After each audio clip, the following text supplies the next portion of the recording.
Invested heavily. I think we are well north of about $500,000, $600,000 that we put into that truck. Bolts right in. I get in there and screw everything up, and then Flo comes in and picks up the pieces.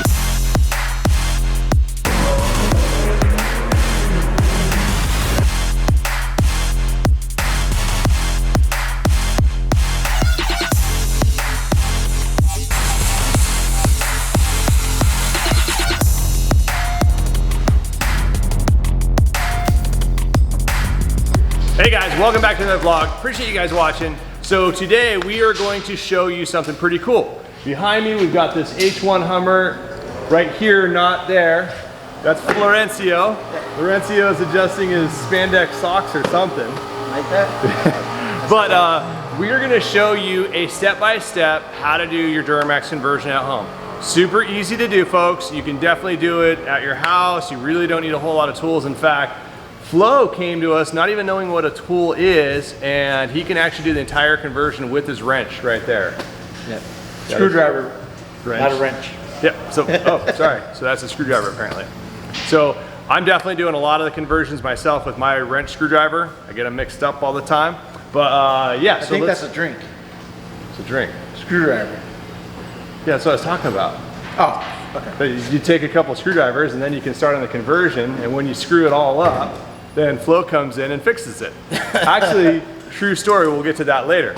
Let's go ahead and roll some footage on how to do the Duramax conversion at home by yourself with little to no experience.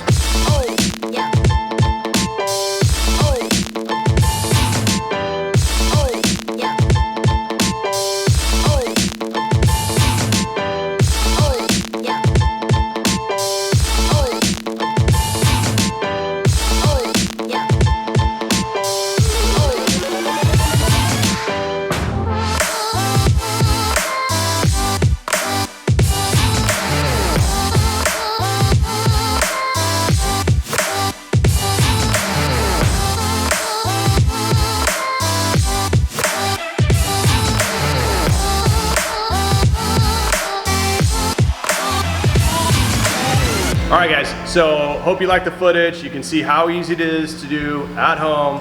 I'm just joking. It is extremely difficult. In fact, we spent about 9 to 10 months doing the first Duramax conversion. This is back just like 15 years ago or so.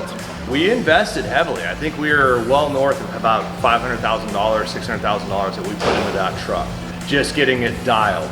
There is a tremendous amount of work that goes into this conversion. The amount of electrical that goes into it, the programming, the computer systems, all of those have to talk seamlessly, and they also have to be programmed correctly. So you can't do a Duramax conversion with just a screwdriver or a wrench over here. No, you can't. We get a lot of phone calls from people asking for a Duramax kit. We tried it on 2 occasions as a test run. Both of them failed miserably, had to get the trucks back and fix everything and then ship it back to our customer.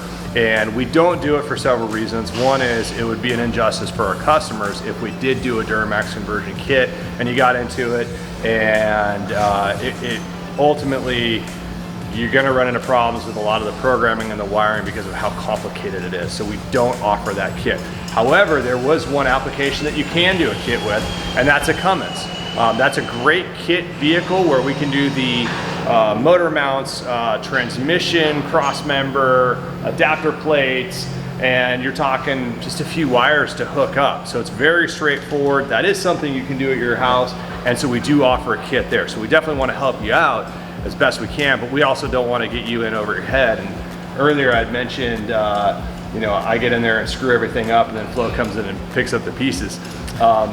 When I said it was a true story, it really is. We get about 1 truck every month and a half or so in here that other shops or kind of shade tree mechanics have tried to cobble their way through. And it's just one problem after another. It never gets running properly. Everything from overheating issues, electrical issues. I mean, what else have you seen, Flo? The plumbing, you know, they can't get the hoses run correctly. It's just like, it's a mess. Oh yeah, it's a mess. The wiring's a mess. Correct. really easy one is a correct amount of airflow into the engine.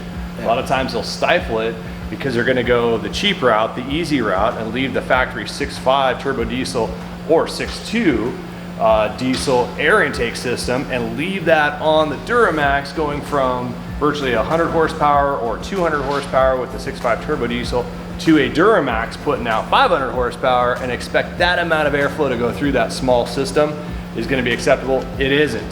Cheeto, you remember that fuel sender issue on Rob's truck where he took the original fuel sender out of the truck, out of the gasser, and adapted it over for the Duramax, and when that happened, he had to replumb it all, and when he did that, are you paying attention? Friggin' interject. All right, you're out, you're in. Get over here. Are you bringing Do you that remember up? it? You say yes, I remember it. I remember it. You do, really? Yeah. Yeah, good job, Randy. Can't remember last week. I remember You can why take the we rest had of a the day off problem if with you it. want. Yeah. So what happened was he rewired it, put in new tubes on there, and what happens is when the float would, when you'd fill it up, the float would come up and it would pinch off the hose that would connect to the actual pickup. And when that happened, the truck wouldn't run. But it would run when it was half empty or lower. And then he also put in extra coolers in the back of the truck that actually cooled the engine oil to about, I think it was like 95, 100 degrees, but the coolant temp was around 210, which is fine, but he just literally did not have them at the correct operating temperature. So the oil was never at the viscosity it needed to be. So he went through all of his bearings, through metal throughout the entire engine, fried the engine, and it was expensive fix. So yeah, we get a fair amount of those. It's been getting less and less over the years, so hopefully that people are doing their research and they're seeing that some of these shops out there are definitely shady, definitely questionable, and there's probably some criminal history behind some of those guys out there. So buyer beware, just really do your homework. Get out to the shop, fly out there. It's expensive. These conversions started around 35,000 on up. So fly out to the shop, check them out. It's worth the trip to San Diego for a quick little weekend vacation, or to our other shop in Florida, and check us out, see what we're about, shake our hands. Whole COVID thing, we're not afraid to shake hands, so come on by. I don't know if I can say that right. We'll probably get shut down by Hand Newsom. sanitizer. We're actually 6 feet apart. The camera actually makes us look bigger and closer. So we're 6 feet apart. Please, Governor Newsom, don't come in and lock us down and steal everything from us. So, yeah, I hope you enjoyed that breakdown on the Duramax conversion. So, what's going on, guys? I noticed we got the AC system out. The original hunk of junk is out. Dazzle, why don't you show them what we're doing over here? This is our new HVAC system. Yeah, so it's going It'll all in place. come complete to where there's just with a template, just a set of holes, bolts right in. Stuff has where all your other hoses will connect right onto it. The wiring is pretty simple and stuff plugs in, has a little controller right here. So the cool thing about this is a factory fitment controller. So it's gonna fit in the factory location. So if you have your factory HVAC and you haven't done a lot of dash work or change panels and so forth, this guy fits right into place. You unbolt the old one, bolt in the new one. Goes to the USBs. Yeah. And you can also change those out for light switches too. You can do rocker switches, Switch, whatever you want. whatever you want. This customer went with the USBs, which is kind of a nice upgrade. But we had some extra room over here, so we put these guys over here. So yeah, that's going in place today. And hopefully we'll start plumbing. It should be all completed by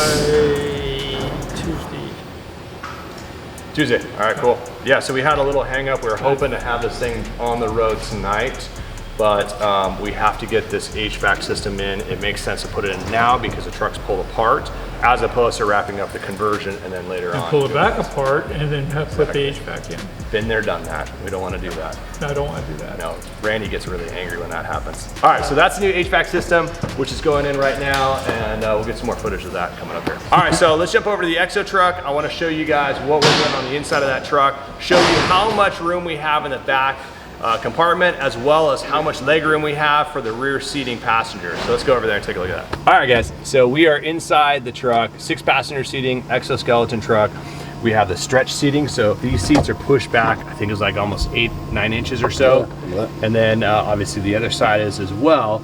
And then these center seats are sub-mounted down below, or down lower, and then also pushed back. So you have a full 6-passenger seating. That seat right now is out. They're just finalizing a couple little items that I didn't like on it, so they're touching that up. And same with the front seat, and then it's going back in place here very soon. So also with that extended seating back here, first and foremost, you can see the amount of legroom that I have. I mean, I'm sitting in here and look at all this legroom I have. And this seat is not pushed all the way forward. It's actually pushed back in the normal location. Just to prove that like I wasn't lying to you. You see how much legroom we have here in the back seat. And I've got the tallest guy in the shop, Sanderson, sitting in the front seat. That's as he would drive it normally. Yeah, good. And he could actually pull this thing back another probably 6-7 inches, maybe a little bit more, without it even interfering. Oh, that's all the way back. Yeah, it's all the way so back. what we could do is if you are really tall, we could have additional tracks set on here, little adapter kit, move it back several inches, 3-4 inches or so, and get you a lot extra leg room if you need it. And again, it still wouldn't affect the rear passenger. So that proves how much room we have in this thing now. So with having these seats back more, you can actually kind of, as you step in, you could walk all the way through potentially if you wanted to. So a lot more leg room, a lot more room to kind of maneuver throughout here. But then also all of this room back here as well. We take this whole floorboard here, cut it all out, drops down. We have a new fuel cell over there. It actually saddles underneath Paul and he goes forward. Yeah. I called you Paul today. Hey, look at that, weird. Yeah. Just, Would we lose like a few yeah, it gallons was like or 2.5 gallons or not so. much It's at all. very, very minimal. And especially on a Duramax truck that's getting close to 20 miles per gallon from like 12 or so, 13. That already is a game changer. Secondarily, we have the auxiliary tank on here as well. So you're probably what, 39 or so? Yeah, 17 So you're in the rear, talking 22 what's in the that? front, I think. almost 800 mile range out of this truck. That's phenomenal. I mean, pretty cool. So question you have to ask yourself is, well, how much did you give up? First and foremost, you gave up a couple gallons we just talked about. Yep. And then you gave up a little bit of room in the back. Not much actually. So let's go ahead and jump back there and take a look at it. I'll show you how much room you lost back there. All right, so we're in the back of the truck now. I want to show you how much room we have back here. As you can see, we have a tremendous amount of room back here, a lot of cargo space. And the difference between the stock truck, stock wagon, and the aftermarket modified 6-passenger seating is literally 8 inches. So we're talking 42 inches from about here all the way up to the front bulkhead. And here we are measuring out at about 34 inches. Huge added benefit with getting that 6-passenger seating in there, getting those 2 additional seats sub-mounted down low, as well as coming back into the back cargo area about 8 inches. So if you have 8 inches to spare in the back of your truck, it's definitely worth throwing in there. So in my opinion, I don't need all that cargo room. Just losing 8 inches is well worth having those 2 additional adult seats back there. So we have our seat belts, and they're mounted to the search and rescue fender wheel rack, and which is tied into the body as well as into the frame. So it is very, very secure, and also gives you your additional 3-point seat belts that are actually mounted off to the side and back, so you have a lot of room to work with over here. And then of course you have your search and rescue fender well racks over here, which are modified, fully custom built, and you can put a lot of cargo space or cargo stuff inside here, bags, off-road gear, whatever you have. And then we also have this this line here, expandable line, this bungee cord system that you can load stuff up in here as well. So very utilitarian focus here, giving you a lot more added cargo space up on the fender well racks, or up on top of the fender wells that you don't normally have. So as you can see, ton of room. We definitely made up for the loss of the 8 inches with the fender well racks over here.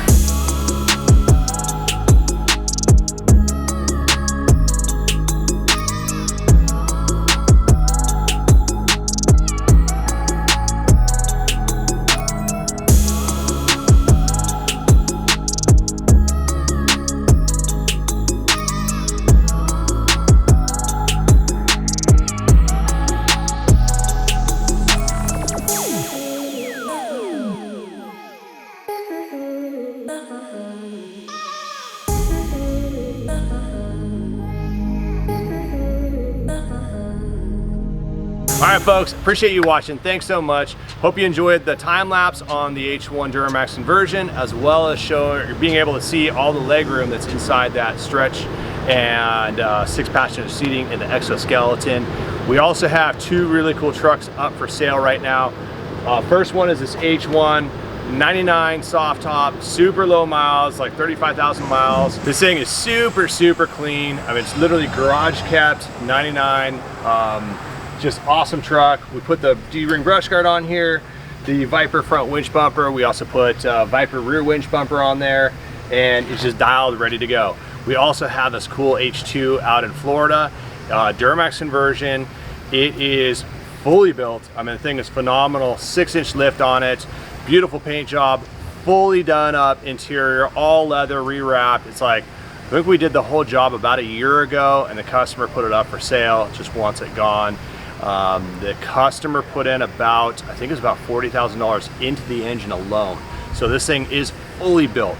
So if you're interested in that one, I think he's asking like $55,000, pretty firm.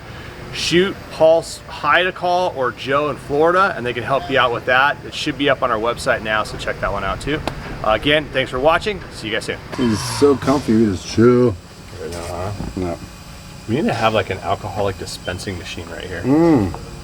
Like a chocolate fountain. So he's get it all. Dude, not a chocolate fountain, alcohol. I mean, like it's like a chocolate fountain, but it's booze. It's just permeating out of it. You mean like an alcohol water fountain? Yeah, I guess I'll do it. Yeah. Like a vodka fountain. There you go, Jack. Cool. Fountain. So vodka fountain's coming up pretty quick here.